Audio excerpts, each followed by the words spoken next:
Cuando los niños rompieron el concreto de una capilla en Zacatecas, sus gritos cruzaron la calle. Era un sábado de octubre y el sol caía con fuerza sobre las calles empedradas del centro histórico, bañando de luz dorada los edificios coloniales que habían visto pasar siglos de historia. El calor era intenso, ese tipo de calor seco del altiplano mexicano que te quema la piel, pero no te hace sudar, que hace brillar las piedras antiguas como si estuvieran pulidas. La capilla de San Judas Tadeo llevaba años abandonada, con sus muros de cantera rosa desmoronándose bajo el peso del tiempo y el olvido. Los vecinos habían aprendido a ignorarla, a caminar por la acera de enfrente como si ese edificio no existiera. Había algo en esa capilla que incomodaba a la gente del barrio. No era solo el deterioro físico, las ventanas rotas, tapadas con tablas de madera carcomida, o las palomas que anidaban en el campanario desmoronado. Era algo más profundo, una sensación visceral de que ese lugar guardaba secretos que era mejor no descubrir. Los ancianos del vecindario contaban historias en voz baja, susurros que se perdían en el aire como el humo de los cigarros. Decían que a veces, en las noches sin luna, se escuchaban voces saliendo de las entrañas de la capilla. Lamentos, súplicas. Nadie se atrevía a investigar. Pero para Miguel, de 11 años, y sus amigos Daniel y Sofía, la capilla era el escenario perfecto para sus aventuras de fin de semana.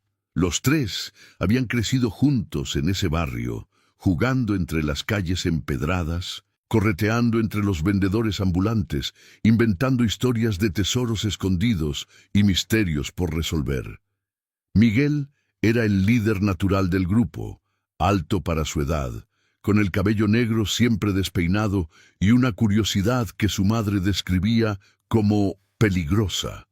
Daniel era más tímido, el cerebro del trío, siempre con un libro bajo el brazo y lentes gruesos que empañaba cuando se ponía nervioso. Sofía era la más valiente, una niña de ojos café intenso y trenzas largas que se negaba a quedarse atrás en cualquier aventura solo por ser niña. Ese día habían decidido explorar el sótano, un espacio que siempre les había dado miedo, pero que, con la valentía que da la luz del día y la compañía de los amigos, finalmente se atrevieron a investigar. Habían pasado semanas planeando la expedición, robando linternas de sus casas, dibujando mapas imaginarios de lo que podrían encontrar. Miguel había traído una cuerda por si necesitamos trepar o escapar, dijo con seriedad. Daniel llevaba su mochila llena de snacks y una brújula que había encontrado en el tianguis. Sofía cargaba la linterna más potente que había podido conseguir, una que su padre usaba cuando se iba la luz en su casa. La puerta principal de la capilla estaba entreabierta como siempre. Nadie se había molestado en cerrarla adecuadamente en años. Los niños entraron con cautela, sus zapatos tenis haciendo eco en el piso de mosaicos rotos. La luz del sol se filtraba a través de las ventanas rotas, creando columnas de luz dorada llenas de polvo suspendido. El interior olía a humedad, madera podrida y algo más, algo que no podían identificar pero que les revolvía el estómago. Los restos de bancas de madera se alineaban en desorden, algunas volcadas, otras partidas en pedazos. El altar principal todavía mostraba rastros de su antigua gloria. Un retablo de madera tallada con figuras de santos cuyos rostros habían sido desfigurados por el tiempo y quizás por manos humanas. Había grafiti en las paredes, palabras obscenas y símbolos que los niños no entendían del todo, pero que les hacían sentir que estaban en un lugar prohibido. Miguel fue el primero en bajar por las escaleras de piedra que conducían al sótano, iluminando el camino con la linterna de su celular. Los escalones estaban desgastados, con musgo creciendo en las esquinas donde la humedad se acumulaba. El aire se volvía más denso con cada paso que bajaban, cargado de una humedad pegajosa y ese olor extraño que se intensificaba. No era el olor normal de un sótano viejo. Era algo más penetrante, más orgánico, casi dulzón, pero putrefacto al mismo tiempo. «Huele raro», dijo Sofía, cubriéndose la nariz con el cuello de su camiseta. Su voz sonaba amortiguada, temerosa. «Es solo humedad», respondió Miguel, aunque él también sentía náuseas. «Todas las bodegas viejas huelen así». Daniel y Sofía lo siguieron, sus respiraciones aceleradas, resonando en el espacio cerrado como tambores de guerra. Las sombras bailaban en las paredes, mientras las linternas se movían, creando formas grotescas que parecían moverse con vida propia. En algún lugar del sótano, el agua goteaba con un ritmo constante, como un reloj contando segundos en la oscuridad. El sótano era más grande de lo que esperaban. Las paredes de piedra se extendían hacia la oscuridad, más allá de donde alcanzaba la luz de sus linternas. Había bancas de madera podrida apiladas contra una pared, formando montañas de muebles destrozados. Telarañas gruesas colgaban del techo como cortinas fantasmales, y cuando Sofía las tocó accidentalmente con la cara, gritó y se sacudió frenéticamente, convencida de que había arañas en su cabello. Viejos candelabros de hierro oxidado yacían en el suelo, junto con estatuas de yeso de santos descabezados. Había cajas de cartón desintegradas, llenas de lo que alguna vez fueron misales y libros de cantos, ahora convertidos en pasta de papel mohoso. Un Cristo crucificado colgaba torcido de un clavo en la pared, su rostro de yeso mirándolos con ojos vacíos y acusadores. Pero lo que realmente capturó la atención de Miguel fue el centro del sótano. Ahí el piso era diferente. Mientras que el resto del sótano tenía piso de tierra compactada y piedras, en el centro había una zona rectangular de concreto que se veía más nueva que el resto de la estructura. El contraste era obvio. El concreto era más claro, menos sucio, como si lo hubieran puesto recientemente en comparación con los 100 años de edad que tenía la capilla. Miguel se acercó lentamente, su linterna temblando en su mano. Se arrodilló y golpeó el suelo con el puño.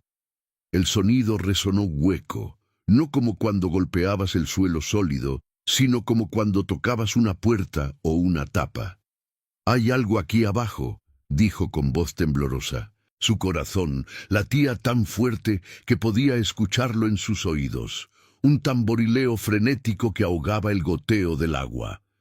Daniel dejó su mochila en el suelo y sacó una botella de agua, bebiéndola con manos temblorosas. Estaba asustado. Eso era evidente en cómo le temblaban las piernas y cómo se le empañaban los lentes, pero la curiosidad era más fuerte que el miedo. «¿Crees que haya un tesoro?», preguntó con voz esperanzada. Como en las películas, los piratas enterraban sus tesoros en iglesias para que nadie los encontrara. Sofía se rió nerviosamente. «Miguel, somos niños de Zacatecas, no del Caribe. Aquí no hubo piratas». «Pero sí mineros», insistió Daniel, ajustándose los lentes con un dedo. Zacatecas fue uno de los centros mineros más importantes de la Nueva España. Sacaban plata por toneladas. Quizás alguien escondió un tesoro aquí antes de que cerraran las minas. La idea del tesoro era demasiado tentadora para ignorarla. Los 3 niños comenzaron a buscar algo con que romper el concreto. Encontraron una barra de metal oxidada entre los escombros, probablemente parte de un antiguo candelabro o soporte. Era pesada y tenía un extremo afilado. Miguel tomó la barra y comenzó a golpear el concreto. No fue difícil romperlo. Estaba mal hecho, quebradizo, como si quien lo preparó no hubiera usado las proporciones correctas de cemento y agua. O quizás lo habían hecho a propósito, para poder excavarlo de nuevo si era necesario. Después de varios golpes, se abrió una grieta. Con más golpes, la grieta se ensanchó hasta convertirse en un agujero del tamaño de un puño. El olor que salió de ahí los hizo retroceder inmediatamente, tropezando sobre sus propios pies, cubriéndose la nariz y la boca con las manos. No era el olor a humedad o moho, era algo mucho peor. Era el olor de la muerte, penetrante, nauseabundo, imposible de ignorar. El tipo de olor que se te pega en la ropa, en el cabello, en la memoria. «Dios mío», exclamó Daniel, corriendo hacia una esquina donde vomitó violentamente. El sonido de sus arcadas resonaba en el sótano cerrado. Miguel y Sofía se miraron, ambos con los ojos desorbitados. Algo dentro de Miguel le decía que se fueran, que salieran corriendo y nunca miraran atrás. Pero Sofía, con esa mezcla de valentía e imprudencia que la caracterizaba, se acercó al agujero. «Sofía, no», comenzó a decir Miguel, pero ya era tarde. Ella se asomó con la linterna, alumbrando el interior del agujero. Por un momento, no dijo nada. Se quedó completamente inmóvil, tan quieta que Miguel pensó que se había convertido en estatua. Luego, muy lentamente, Sofía se dio vuelta. Su rostro había perdido todo el color. Sus labios estaban pálidos, sus ojos desorbitados, mirando pero sin ver realmente. «Miguel», susurró con una voz que no parecía suya, aguda y quebrada. «Miguel, ay, ay». No pudo terminar la frase. Un grito salió de lo más profundo de su garganta, un grito primario de puro terror que pareció rasgar el silencio de todo el vecindario. Soltó la linterna, que cayó al agujero iluminando brevemente lo que había dentro. Miguel alcanzó a ver en ese segundo huesos, muchos huesos, y más allá, en la oscuridad, formas que podrían ser cuerpos o partes de cuerpos. Los tres salieron corriendo, tropezando en las escaleras oscuras, golpeándose contra las paredes de piedra, gritando sin parar hasta llegar a la calle. El sol les cegó momentáneamente cuando emergieron del edificio. El contraste brutal entre la oscuridad del sótano y la brillante tarde de octubre. Corrieron sin dirección específica, solo alejándose, sus gritos mezclándose con el sonido del tráfico y las voces de la gente en la calle. La señora Remedios Sánchez, que barría la banqueta frente a su casa como hacía todas las tardes desde hacía 40 años, dejó caer la escoba al verlos. Tenía 70 años, el cabello completamente blanco, recogido en un moño apretado. Y había visto muchas cosas en su vida en ese barrio, pero nunca había visto a 3 niños con esa expresión de horror absoluto. Los niños no podían hablar coherentemente, solo señalaban hacia la capilla, con las manos temblorosas, sus voces quebradas por sollozos y gritos. Daniel seguía vomitando en la banqueta, doblado sobre sí mismo. Sofía se había dejado caer al suelo, abrazándose las rodillas, meciéndose hacia adelante y hacia atrás, mientras repetía «Los vi, los vi, los vi», una y otra vez como un mantra. Miguel intentaba explicar, pero las palabras salían atropelladas, sin sentido. «Hay cuerpos, muchos, en el sótano, están». En minutos, la calle se llenó de vecinos. Don Ramiro, el dueño de la tienda de abarrotes de la esquina, salió con su delantal manchado de harina. La familia Gutiérrez completa apareció en su puerta, los 5 hijos mirando con curiosidad morbosa. La joven pareja que acababa de mudarse al edificio de departamentos de enfrente se asomó por su balcón. Todos preguntaban qué pasaba, todos querían saber, pero nadie se atrevía a acercarse a la capilla. Don Felipe Márquez, veterano de edad indefinida que vivía solo en una casa al final de la cuadra, fue el que finalmente llamó a la policía. Hablaba poco ese hombre. Había servido en el ejército durante su juventud y luego había trabajado en las minas hasta que éstas cerraron. Ahora pasaba sus días sentado en su silla de mimbre en el porche, fumando cigarros y observando el barrio. Se decía que sabía más de lo que decía, que sus ojos habían visto cosas que era mejor olvidar. Cuando colgó el teléfono, se acercó a los niños. Los miró largamente, especialmente a Sofía, que seguía en el suelo. «Niña», dijo con voz rasposa por años de tabaco, «deja de ver. Lo que viste ya está en tu cabeza. Ahora solo te queda vivir con ello». No eran palabras de consuelo, pero Sofía dejó de mecerse. Algo en la voz de don Felipe, en esa aceptación tranquila del horror, la ancló de vuelta a la realidad.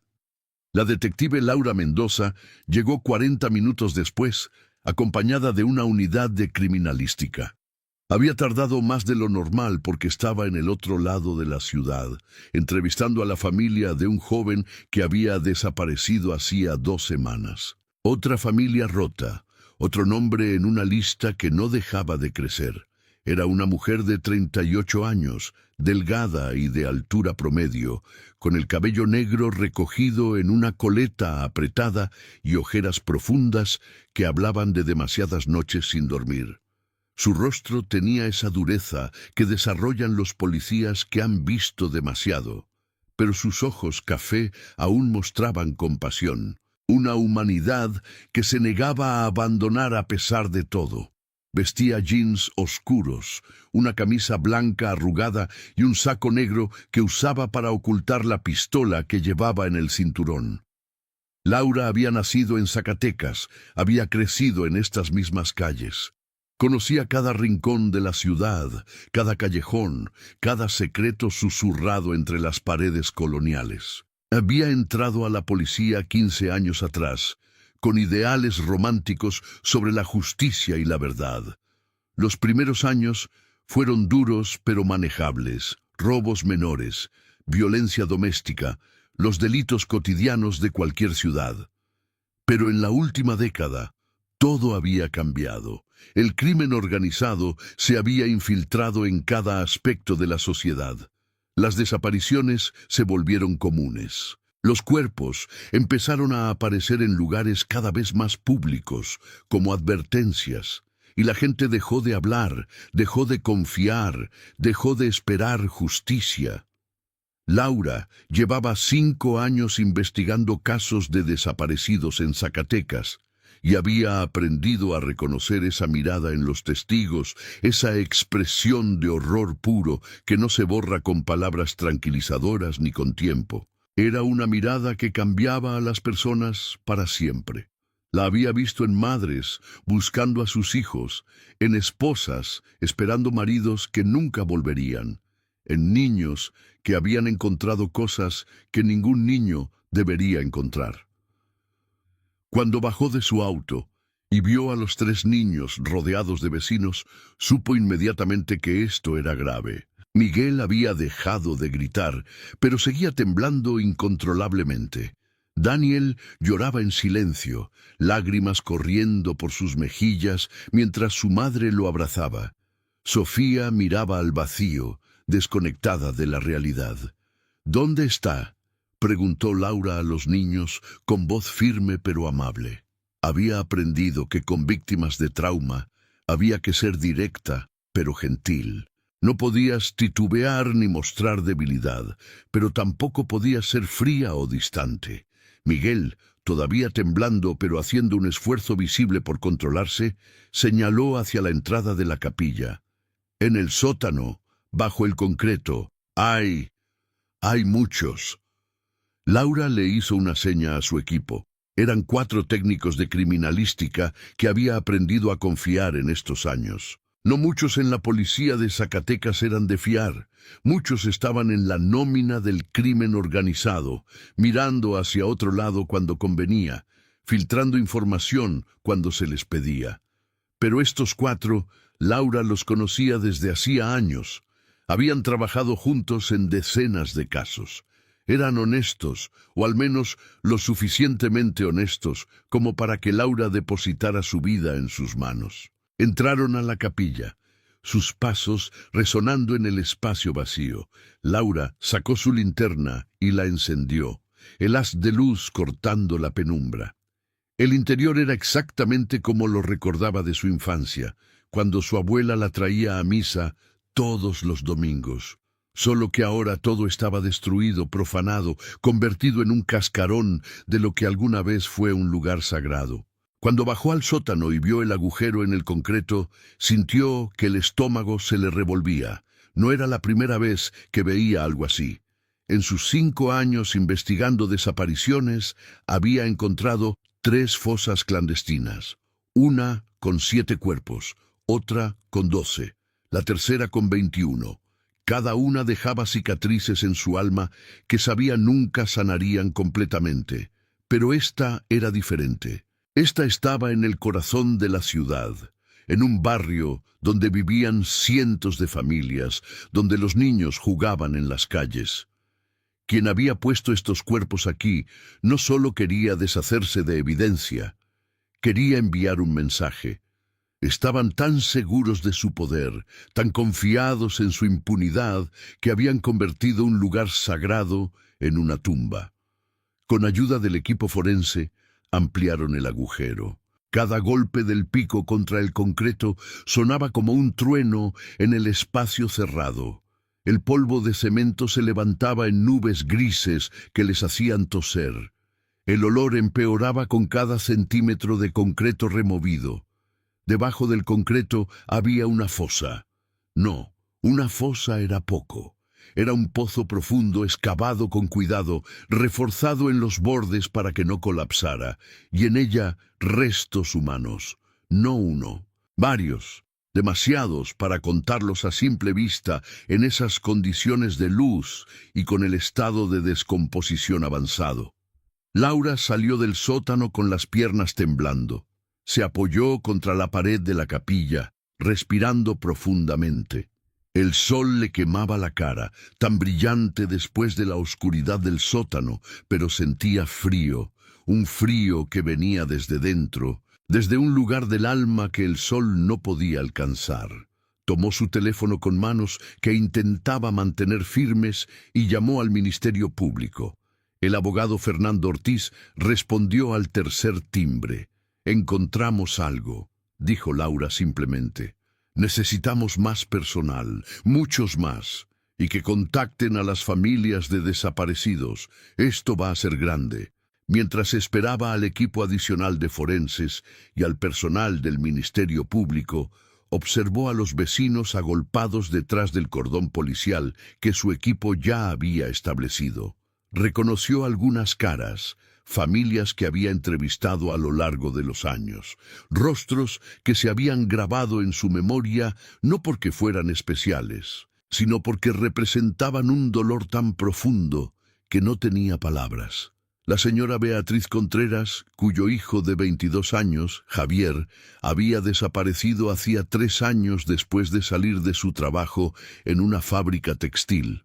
Era un buen muchacho, decían todos. Estudiaba contabilidad en la universidad nocturna, trabajaba de día para ayudar a su madre viuda, soñaba con tener su propio negocio algún día. Un sábado salió del trabajo diciendo que iría a reunirse con unos amigos. Nunca llegó a casa. Su celular estaba apagado. Las cámaras de seguridad de la fábrica lo mostraban caminando hacia la parada de autobús. Después de eso, nada. Como si la tierra se lo hubiera tragado. El señor Roberto Sánchez también estaba ahí, un hombre que había envejecido 20 años en los últimos 4. Su hija Daniela, de 19 años, nunca regresó de la universidad un martes de febrero. Era estudiante de medicina, la primera en su familia en ir a la universidad, el orgullo de todos. Esa mañana había salido de casa riéndose por una broma que su hermano menor le había hecho. «Nos vemos en la noche», había dicho, agitando la mano mientras se subía al autobús. Nunca volvieron a verla viva. María Elena Torres estaba más atrás, una mujer pequeña de 52 años que parecía de 70. Buscaba a su esposo Jorge desde hacía 5 años. Él era mecánico. Tenía un taller pequeño donde reparaba autos y tractores. Una tarde, 3 hombres armados llegaron al taller. Se lo llevaron frente a sus empleados. Nadie se atrevió a intervenir. Nadie llamó a la policía hasta horas después. María Elena había vendido su casa, había gastado todos sus ahorros. Había empeñado sus joyas, todo buscando a Jorge. Recorría las morgues, las cárceles, los hospitales. Mostraba su foto a cualquiera que quisiera verla. Nunca se había dado por vencida. Todos ellos y muchos más estaban ahí, formando una multitud silenciosa detrás del cordón amarillo de la policía. Llevaban en las manos fotografías gastadas de tanto mirarlas, de tanto tocarlas, como si el roce de sus dedos pudiera traer de vuelta a sus seres queridos. Carteles hechos a mano, algunos con impresiones viejas, otros escritos con marcador, todos desteñidos por el sol y la lluvia de meses y años de marchas, de búsquedas, de plantones frente a edificios gubernamentales. ¿Lo viste?, decían esos carteles. Se llama Carlos. Desapareció el 12 de marzo. Se llama Fernanda. Desapareció el 8 de julio. Se llama José Luis. Desapareció el 23 de noviembre. Nombres y fechas que se acumulaban como capas de dolor, como capas geológicas de sufrimiento. Cada cartel representaba una historia interrumpida, un futuro robado, una familia destrozada. Laura sabía que cuando terminaran de sacar los cuerpos de esa fosa, algunas de esas familias finalmente tendrían respuestas, pero no del tipo que esperaban.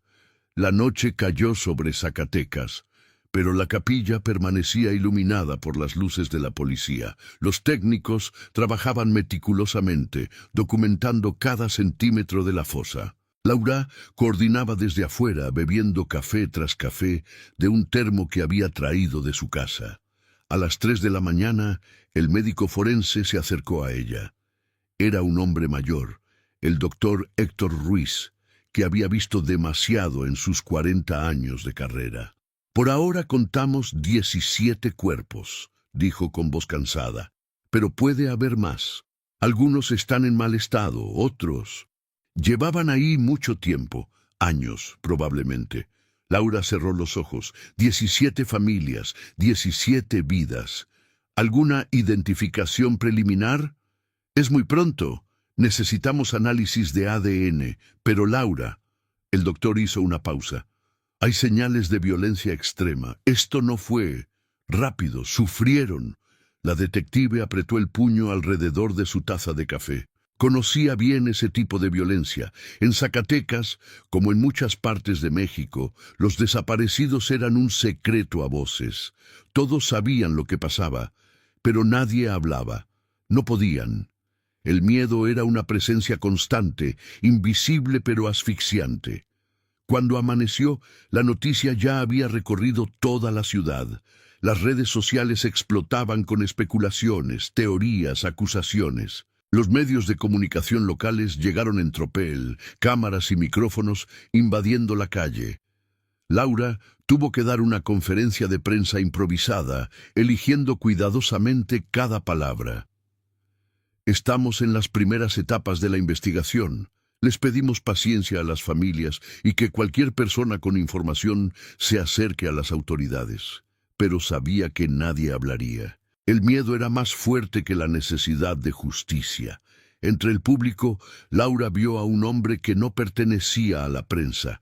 Era alto, de unos 50 años, con el rostro curtido por el sol y las manos callosas de quien ha trabajado toda su vida. Vestía ropa sencilla, jeans y una camisa a cuadros. Sostenía un sombrero entre las manos y la miraba con una intensidad que la hizo sentir incómoda. Cuando terminó la conferencia, el hombre se acercó a ella. «Detective Mendoza», dijo con voz ronca, «necesito hablar con usted, en privado». Laura lo evaluó con la mirada. Había algo en sus ojos, una urgencia mezclada con terror, que la hizo asentir. «Venga conmigo». Lo llevó a su automóvil, estacionado a media cuadra de la capilla.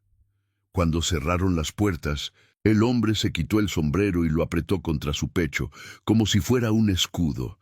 «Me llamo Esteban Morales», comenzó. Trabajaba en construcción. Hace 3 años me contrataron para un trabajo raro, muy bien pagado, demasiado bien pagado. Laura sacó su libreta. Continúe.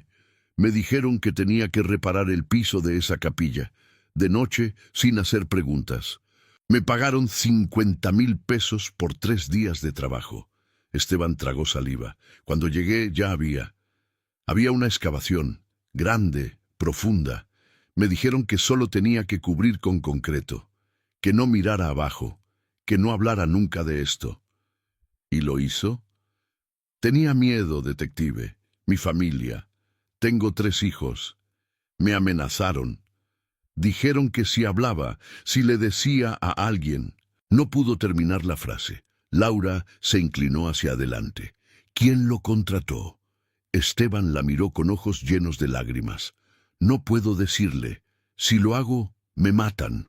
Pero vine porque no he podido dormir en 3 años. Cada noche veo esas caras. Sueño con ellos. Los muertos me hablan. Señor Morales, necesito nombres. Sin eso no puedo hacer nada. El hombre negó con la cabeza violentamente. Usted no entiende. Ellos están en todas partes. En la policía, en el gobierno, en las calles. No hay lugar seguro. Vine solo para decirle que busque en los archivos del municipio las órdenes de obra. Alguien tuvo que autorizar trabajos en esa capilla. Ese es su camino. Antes de que Laura pudiera responder, Esteban abrió la puerta del auto y salió. Echó a caminar rápidamente por la calle, poniéndose el sombrero, perdiéndose entre la gente que comenzaba a llenar las aceras. Laura se quedó en el auto, mirando su libreta. Sabía que Esteban tenía razón. La corrupción en Zacatecas era profunda, sistémica. Los cárteles tenían sus tentáculos en cada institución. Investigar esto podría costarle todo. Pero mientras guardaba su libreta y arrancaba el motor, pensó en los 17 cuerpos bajo el concreto. Pensó en las familias que llevaban años buscando. Pensó en Miguel, Daniel y Sofía. 3 niños que ahora cargarían con esas imágenes por el resto de sus vidas. No tenía opción, tenía que seguir adelante. Los siguientes días fueron un torbellino de análisis forenses, entrevistas y papeleo burocrático. Laura trabajaba 16 horas diarias, revisando cada detalle de la investigación. El número de cuerpos encontrados en la fosa había aumentado a 23. 23 personas que habían sido borradas del mapa, enterradas como si nunca hubieran existido. El laboratorio de criminalística trabajaba contrarreloj para extraer ADN de los restos y compararlos con la base de datos de personas desaparecidas. Era un proceso lento y doloroso. Muchos de los cuerpos estaban en estado avanzado de descomposición, algunos reducidos casi a esqueletos. Laura había seguido el consejo de Esteban Morales y solicitado los archivos del municipio relacionados con la capilla de San Judas Tadeo. Le tomó una semana obtener los documentos y cuando finalmente llegaron a su escritorio, no se sorprendió al encontrar irregularidades. Según los registros oficiales, la capilla había sido declarada en riesgo de colapso en 2018 y clausurada al público. Se había aprobado un presupuesto para trabajos de mantenimiento y restauración, pero el dinero nunca se había utilizado. No había facturas, no había contratistas registrados, no había fotografías del antes y después. Sin embargo, alguien había trabajado ahí. Alguien había cavado esa fosa, la había llenado y la había sellado con concreto. Todo sin dejar rastro oficial. Laura estaba revisando los documentos por tercera vez cuando recibió una llamada del doctor Ruiz. «Tenemos las primeras identificaciones», dijo el forense con voz grave. 3 coincidencias positivas en la base de datos. El corazón de Laura se aceleró. «¿Quiénes son?» Carlos Mendoza Ríos, 25 años, desaparecido hace 4 años. Era estudiante de Derecho. Fernanda Orozco Luna, 28 años, desaparecida hace 3 años. Trabajaba como periodista en un medio local. Y José Luis Torres Hernández, 32 años, desaparecido hace 5 años. Era activista de derechos humanos. Laura sintió que la habitación giraba a su alrededor. Un estudiante de derecho, una periodista, un activista. No eran desapariciones al azar, había un patrón. Doctor Ruiz, necesito que revise los perfiles de todos los cuerpos identificados. Busque algo en común, profesión, actividades, cualquier cosa. Ya lo hice, Laura, y encontré algo. Casi todos tenían algún tipo de conexión con causas sociales, periodismo de investigación o activismo político. No son víctimas aleatorias. Alguien los estaba cazando.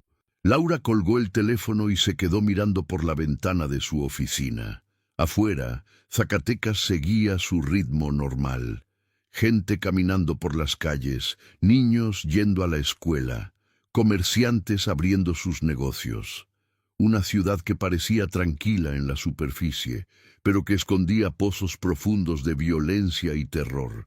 Sabía lo que esto significaba. Los desaparecidos no eran producto de robos que salieron mal o ajustes de cuentas entre criminales comunes.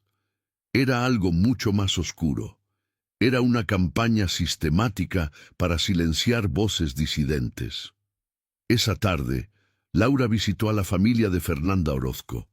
Vivían en una casa modesta en la colonia Guadalupe, con un pequeño jardín al frente donde la madre de Fernanda cultivaba rosas. Cuando tocó a la puerta, una mujer de unos 60 años le abrió. Tenía el cabello canoso, recogido en un moño, y los ojos enrojecidos de tanto llorar. «Señora Orozco, soy la detective Laura Mendoza. ¿Podemos hablar?» La mujer la invitó a pasar. La sala estaba llena de fotografías de Fernanda, en las paredes, en las repisas, sobre la televisión. Una joven sonriente de cabello oscuro y ojos brillantes, capturada en diferentes momentos de su vida. Graduación, cumpleaños, viajes familiares. ¿La encontraron?, preguntó la señora Orozco con voz temblorosa, aunque ya conocía la respuesta por la expresión de Laura. «Lo siento mucho, sí, la encontramos». La madre de Fernanda se derrumbó en el sofá. No gritó, no lloró histéricamente. Solo se abrazó a sí misma y comenzó a mecerse lentamente, como si intentara consolarse. «Siempre supe que estaba muerta», dijo después de un largo silencio. Fernanda era muy valiente, demasiado valiente. Le dije 1000 veces que dejara esas investigaciones, que se dedicara a noticias normales. Pero ella decía que tenía una responsabilidad con la verdad. ¿En qué estaba trabajando cuando desapareció? La señora Orozco se levantó y fue a una habitación. Regresó con una caja de cartón llena de libretas, documentos y memorias USB. Esto es todo lo que quedó de su trabajo. La policía nunca quiso revisarlo cuando la reporté desaparecida. Dijeron que probablemente se había ido con un novio, que seguro aparecería pronto. Su voz se quebró. 3 años esperando, 3 años con esta caja sin saber qué hacer con ella. Laura tomó la caja con cuidado. «Puedo llevarla. Le prometo que la cuidaré. Llévesela. Haga lo que Fernanda no pudo terminar. Encuentre la verdad». De regreso en su oficina, Laura pasó horas revisando el contenido de la caja. Las libretas de Fernanda eran meticulosas, llenas de notas, entrevistas transcritas y fechas. Había estado investigando una red de corrupción que vinculaba al gobierno municipal con el crimen organizado. Según sus notas, varios funcionarios públicos estaban en la nómina del Cártel del Golfo. Recibían pagos mensuales a cambio de hacer la vista gorda ante las operaciones de narcotráfico, facilitar el lavado de dinero a través de obras públicas ficticias y, lo más perturbador, proporcionar información sobre personas que representaban amenazas para la organización. Fernanda había identificado un patrón. Cada vez que un periodista, activista o ciudadano común comenzaba a hacer preguntas incómodas, desaparecía, no todos a la vez, para no levantar sospechas, uno cada varios meses, suficiente para sembrar el terror, pero no tanto como para atraer atención nacional. Entre las memorias USB, Laura encontró una carpeta titulada Lista Negra. Al abrirla, sintió que la sangre se le helaba. Era un documento de Excel con nombres, fotografías, direcciones y notas sobre cada persona. Había más de 50 nombres. Algunos estaban marcados con una X roja. Laura cruzó la lista con las identificaciones de los cuerpos de la capilla. Cada víctima identificada estaba en esa lista, marcada con la X roja. Su teléfono vibró. Era un mensaje de un número desconocido. Deja de buscar o serás la siguiente. Laura lo leyó 2 veces antes de borrarlo. No era la primera amenaza que recibía en su carrera. Probablemente no sería la última. Pero esta vez sentía el peso real del peligro. Quien fuera que había creado esa lista negra sabía que ella tenía la información. Y no iban a permitir que continuara. Guardó todas las evidencias en un lugar seguro y salió de la oficina. Era tarde. Casi las 11 de la noche. Las calles del centro estaban vacías, iluminadas apenas por faroles antiguos que proyectaban sombras largas sobre el empedrado. Mientras caminaba hacia su auto, tuvo la sensación de ser observada. Se detuvo y miró alrededor. No vio a nadie, pero la sensación persistía. Aceleró el paso. Un auto negro se detuvo junto a ella. La ventana bajó y un hombre con lentes oscuros le habló. «Detective Mendoza, súbase. Necesitamos hablar». Laura puso su mano sobre la pistola que llevaba en el cinturón. «¿Quién es usted?» «Alguien que puede ayudarla, o puede quedarse ahí y esperar a que lleguen los que sí quieren matarla. Usted decide». Laura miró hacia atrás. A media cuadra, otro auto se había estacionado. 2 hombres bajaron de él, caminando en su dirección con las manos dentro de sus chamarras. No tuvo opción. Se subió al auto negro. El conductor arrancó inmediatamente, tomando calles laterales a alta velocidad. Laura mantuvo su mano sobre la pistola, lista para sacarla si era necesario. «Tranquila, detective», dijo el hombre. «Si quisiera matarla, ya estaría muerta. Me llamo Roberto Fuentes, soy agente federal, trabajo encubierto desde hace 2 años investigando al cártel del Golfo en Zacatecas. Muéstreme su identificación». El hombre sacó una credencial y se la mostró. Parecía legítima, pero Laura sabía que las credenciales falsas eran fáciles de conseguir. «¿Qué quiere de mí?» «Ayudarla a mantenerse viva. Usted encontró la caja de Fernanda Orozco, ¿verdad? La lista negra. ¿Cómo sabe eso? Porque llevo 2 años tratando de encontrar esa evidencia. Fernanda era nuestra informante, trabajaba con nosotros, le dimos protección, pero no fue suficiente. Ellos son muy buenos en lo que hacen». Laura sintió que el estómago se le revolvía. «¿Ustedes la estaban usando como carnada?» Ella sabía los riesgos. Quería hacer la diferencia, pero nos equivocamos. Subestimamos qué tan infiltrados están. Incluso en mi propia agencia hay topos. Por eso trabajo solo. El auto se detuvo en una zona oscura, lejos del centro. Roberto apagó el motor y se quitó los lentes. Tenía una cicatriz que le cruzaba la ceja izquierda. «Detective, usted no entiende en qué se está metiendo. La fosa que encontraron es solo una. Hay más, muchas más. En toda la ciudad, en el estado, Zacatecas es un cementerio. Entonces ayúdeme. Deme la evidencia que pueda usar. No es tan simple. Si presentamos esto ahora, los peces gordos escaparán. Necesitamos construir un caso sólido que llegue hasta arriba. Necesitamos tiempo. No tenemos tiempo. Hay 23 familias que merecen respuestas. Ahora». Roberto suspiró. «Entiendo su frustración, pero si se mueve muy rápido, terminará como Fernanda. Y todo esto habrá sido en vano». Laura abrió la puerta del auto. «Lléveme de regreso a mi vehículo, y si realmente quiere ayudar, empiece a darme nombres». El agente encendió el motor nuevamente. «Está bien, pero prepárese. Los nombres que voy a darle van a cambiar todo lo que cree saber sobre esta ciudad». Durante los siguientes días, Laura trabajó en la sombra, siguiendo las pistas que Roberto Fuentes le había proporcionado. Los nombres que el agente federal le dio incluían a 3 regidores del municipio, 2 comandantes de la policía estatal y un empresario local dueño de varias constructoras. Todos ellos, según la investigación federal, estaban vinculados al cártel del Golfo. Pero Laura no podía confiar completamente en Roberto. Había aprendido en sus años de carrera que en México la corrupción era tan profunda que nunca sabías quién estaba realmente de tu lado. Incluso los agentes federales podían estar comprometidos.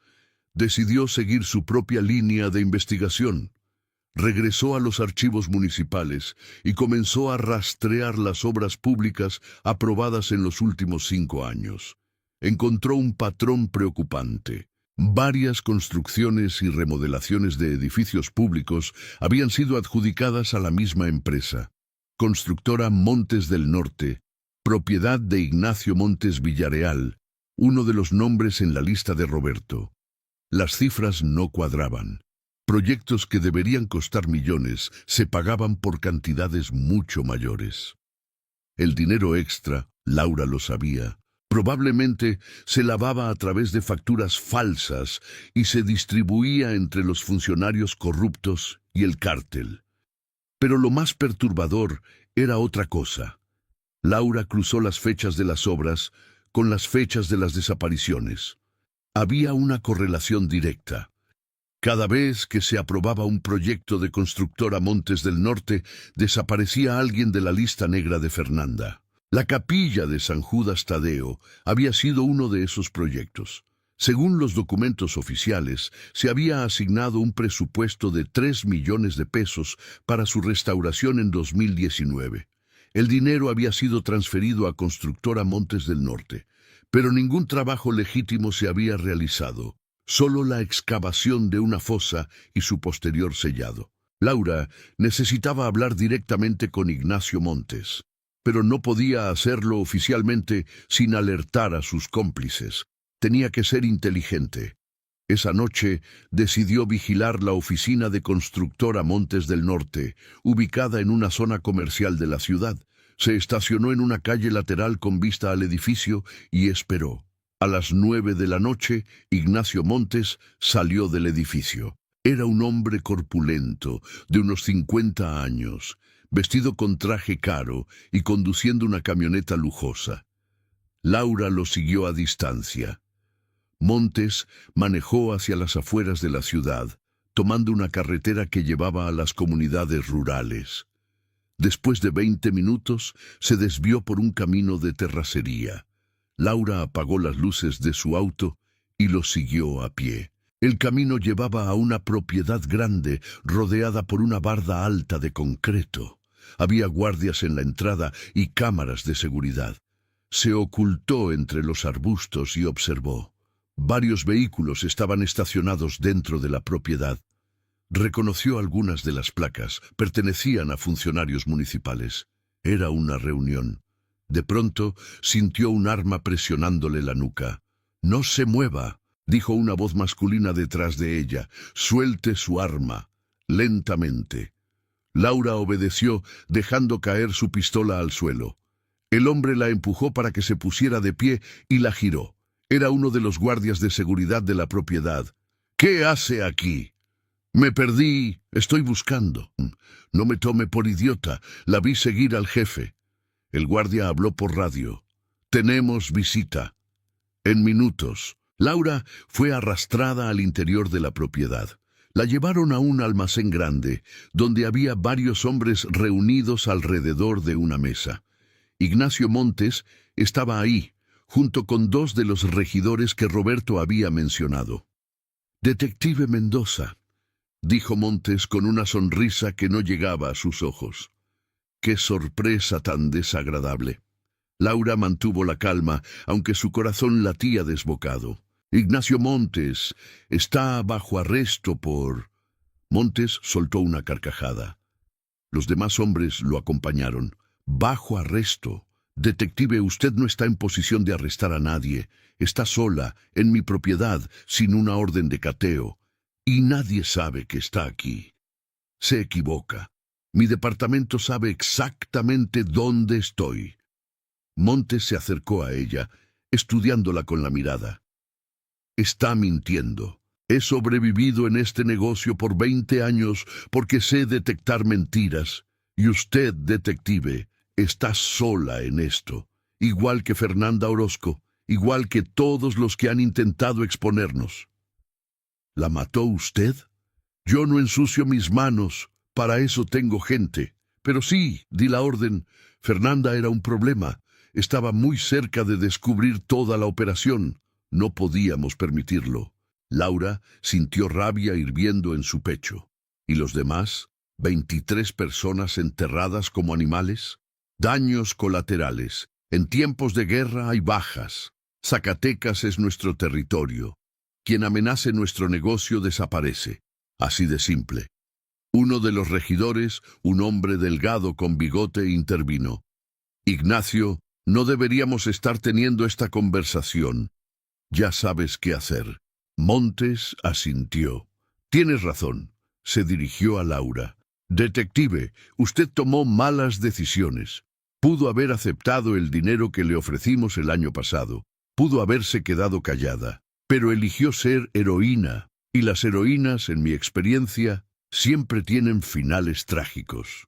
Hizo una seña a uno de sus hombres, un tipo grande con cara de pocos amigos, que sacó un arma y la apuntó hacia Laura. «Esperen», dijo Laura, tratando de ganar tiempo. «Si me matan, solo confirmarán todo. Hay copias de toda la evidencia, en manos de gente que no pueden tocar». Montes se detuvo.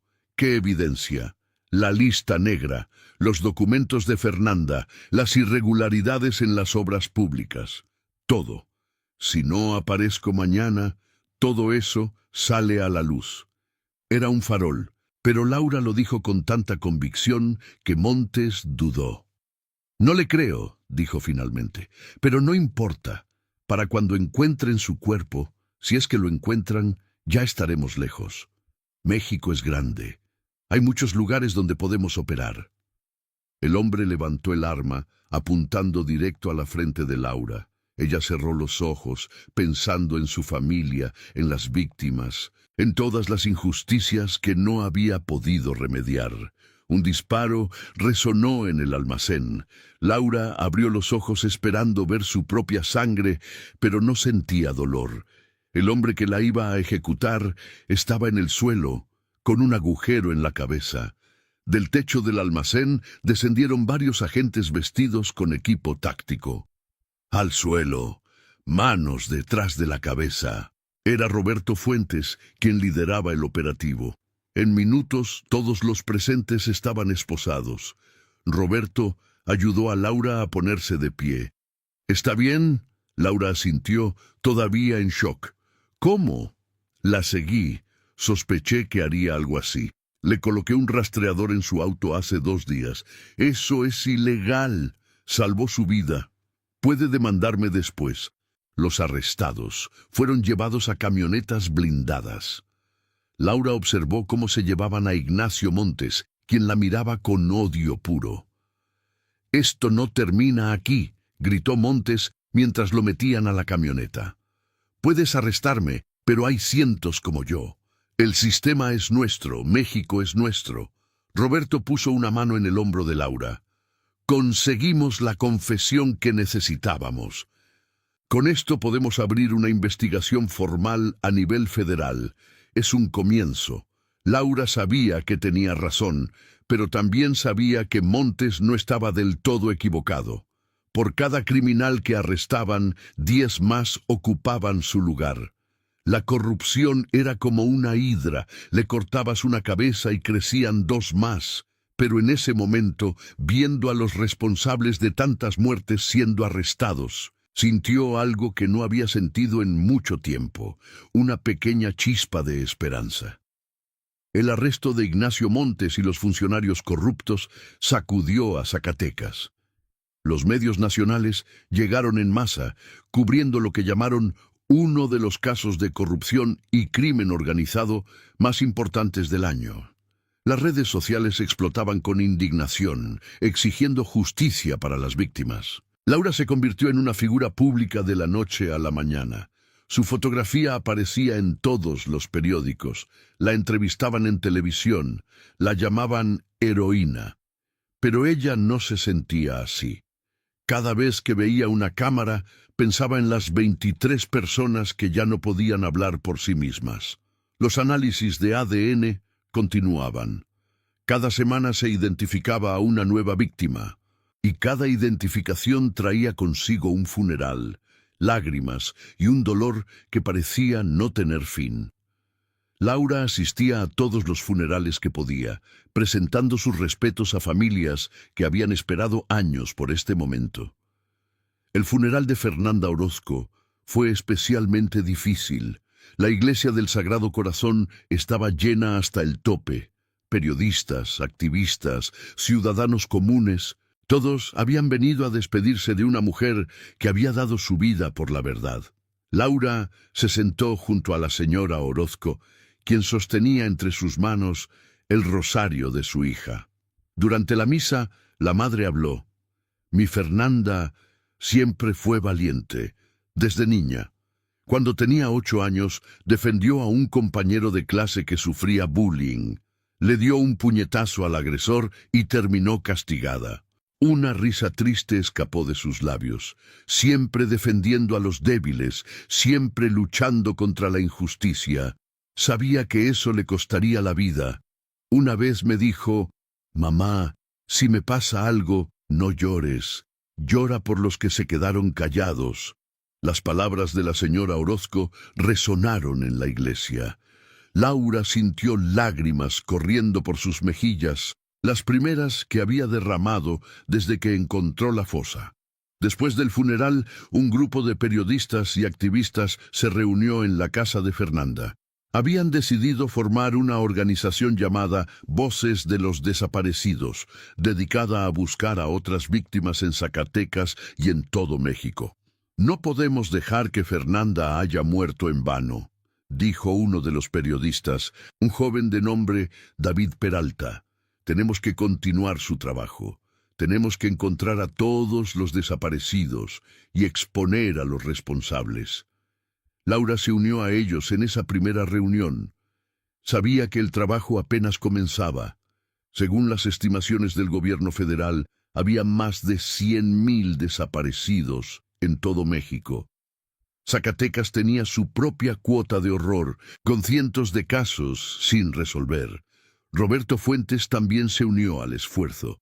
Con la evidencia recopilada, la Fiscalía Federal había abierto investigaciones en varios estados. Se descubrieron más fosas clandestinas, no solo en Zacatecas, sino en Jalisco, Guanajuato, Michoacán y Guerrero. El mapa de México se llenaba de puntos rojos, cada uno representando un lugar donde personas habían sido enterradas y olvidadas. Pero también había buenas noticias. Gracias a la lista negra de Fernanda, se pudo prevenir varias desapariciones planeadas. Personas cuyos nombres aparecían en la lista fueron contactadas y se les ofreció protección. Algunos aceptaron, otros prefirieron seguir con sus vidas normales, negándose a vivir con miedo. Laura visitó a uno de ellos, un profesor universitario llamado Arturo Méndez, que impartía clases de sociología y era conocido por sus críticas al gobierno y al crimen organizado. «Detective», dijo Arturo cuando se reunieron en su oficina, «aprecio su preocupación, pero no voy a esconderme. He pasado los últimos 10 años de mi vida enseñando a mis estudiantes sobre la importancia de la libertad, de la democracia, de alzar la voz contra la injusticia. No puedo predicar una cosa y vivir otra. Entiendo su postura, profesor, pero está en peligro real. Todos estamos en peligro. Cada día que nos quedamos callados, cada día que aceptamos la corrupción como algo normal, estamos en peligro de perder nuestra humanidad». Arturo se quitó los lentes y los limpió con cuidado. «Fernanda Orozco, José Luis Torres. Todos ellos murieron luchando por algo más grande que ellos mismos. La libertad no es gratis, detective. Se paga con sangre, con lágrimas, con vida. Y si mi vida es el precio para que las futuras generaciones vivan en un México mejor, lo pagaré con gusto. Laura sintió admiración por ese hombre. Era el tipo de valentía que se necesitaba para cambiar un país. Pero también era el tipo de valentía que te mataba. Al menos permítame asignarle protección discreta. No tiene que cambiar su vida, solo. Déjeme cuidarlo. Arturo sonrió. Está bien, pero solo porque usted me lo pide con tanta insistencia. Los meses pasaron. El juicio contra Ignacio Montes y los funcionarios corruptos comenzó en abril. Era un espectáculo mediático. Las sesiones se transmitían en vivo por Internet y millones de personas seguían cada testimonio, cada evidencia presentada. Laura fue testigo clave. Habló durante horas sobre la investigación, las evidencias encontradas, la confesión de Montes. El abogado defensor intentó desacreditarla, sugiriendo que había fabricado evidencias, que estaba trabajando con agendas políticas. Pero la evidencia era sólida. Los análisis de ADN, los documentos financieros, las grabaciones de audio del operativo donde Montes confesó. Todo apuntaba a una red criminal que había operado durante años con la complicidad de las autoridades. El día del veredicto, la sala del tribunal estaba llena. Familias de las víctimas, periodistas, ciudadanos, todos esperando. Laura estaba sentada en primera fila junto a la señora Orozco y otras madres que habían perdido a sus hijos. El juez entró y todos se pusieron de pie. Después de leer el veredicto durante varios minutos, declaró a Ignacio Montes culpable de múltiples cargos: homicidio agravado, asociación delictuosa, lavado de dinero, corrupción. La sentencia: 60 años de prisión. Los otros acusados recibieron sentencias similares. Cuando el juez dio el martillazo final, la sala estalló en aplausos y lágrimas. La señora Orozco abrazó a Laura, sollozando. Gracias, repetía una y otra vez. Gracias por no olvidarla.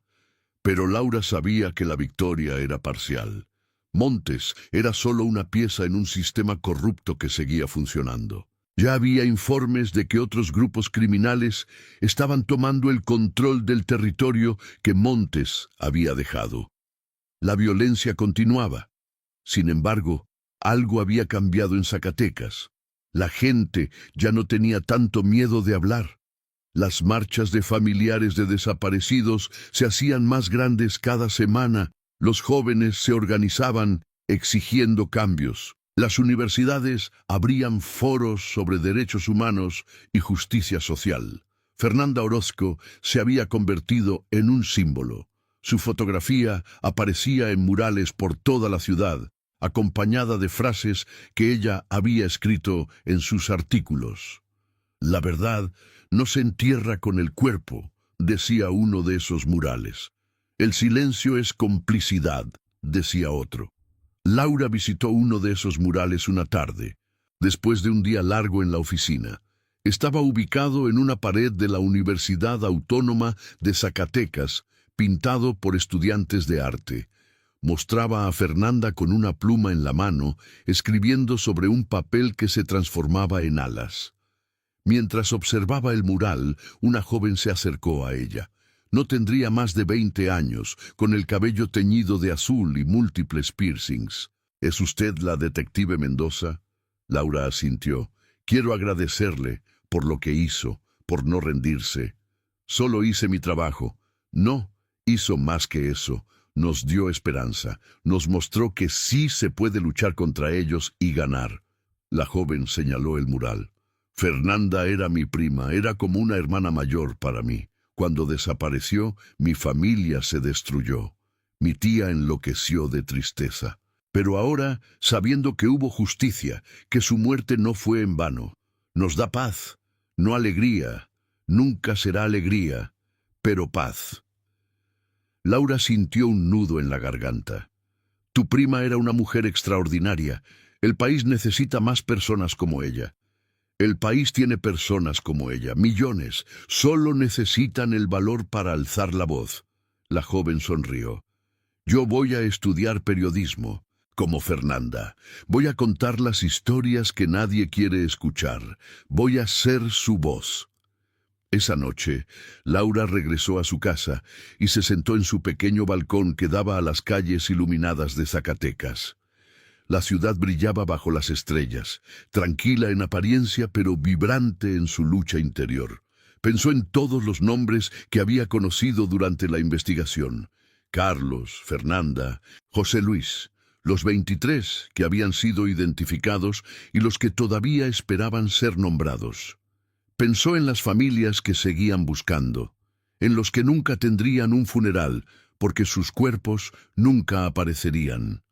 México era un país en guerra consigo mismo, una guerra silenciosa, invisible para muchos, pero devastadora para los que la vivían.